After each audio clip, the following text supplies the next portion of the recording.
Is it possible for three strikingly different heterosexual men to be cool with sharing the same woman?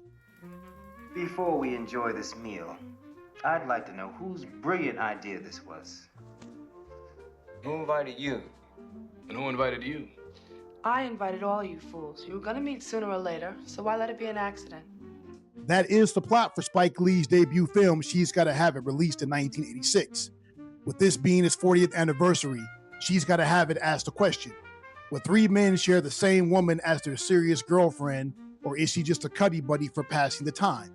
Well, according to worldmetrics.com, only about 5% of the US population engages in polyamorous relationships, and most people that do seem to be satisfied with the arrangement. However, most men of this society are still at odds with this sort of sexual relationship. In retrospect, I can now see that Nola saw Mars, Jamie, and myself as a whole, not as three separate individuals, but as one organism.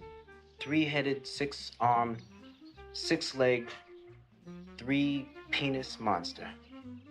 So, for this past Valentine's Day, forget the same tired rom-coms because we recommend Spike Lee's She's Gotta Have It. So if you believe in black love, unconventional relationships, and Mars Blackman / Air Jordan ads, then this groundbreaking flick is for you. Just let me smell it. You are ill. Please, baby, please, baby, please, baby, baby, baby, please. Good night. Indeed, this is the movie Insurrectionist.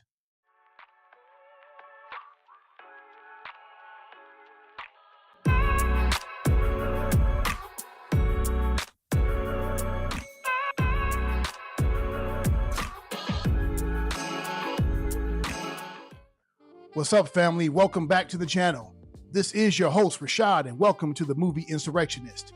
Today, we're celebrating Valentine's Day and the 40th anniversary of She's Gotta Have It, Spike Lee's feature film debut and one of the most influential independent films ever made. Debuting at the Cannes Film Festival in 1986, She's Gotta Have It launched the Black film renaissance movement of the late 1980s, which opened the doors for other Black filmmakers such as Robert Townsend, Keenan Ivory Wayans, Matty Rich, and of course, John Singleton. She's Gotta Have It isn't just a love story. It's a cultural mic drop.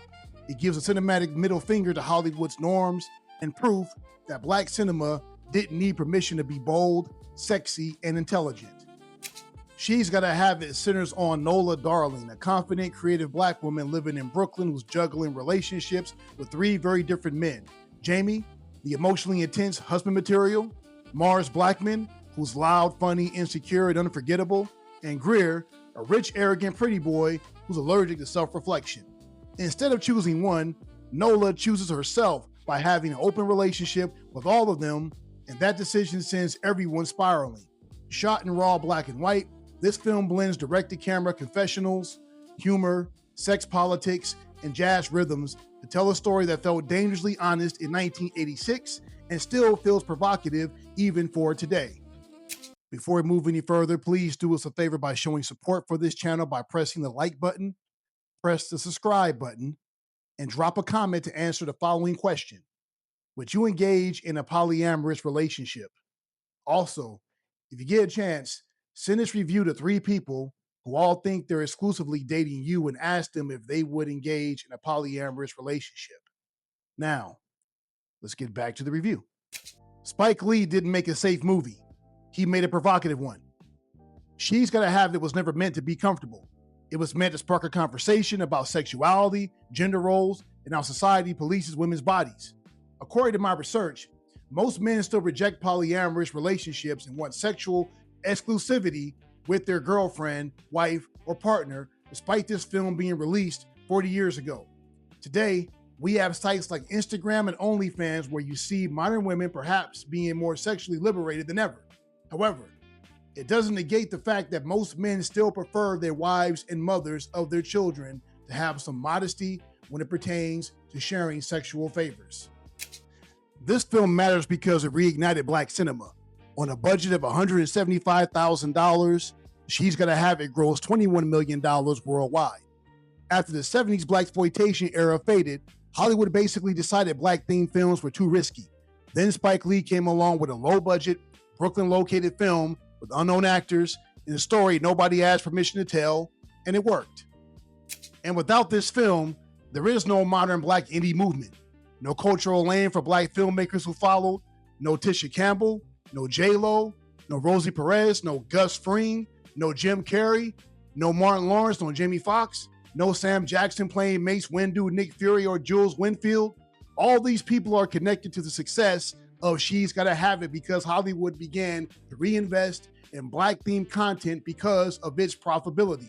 So Spike, if you see this, I salute you.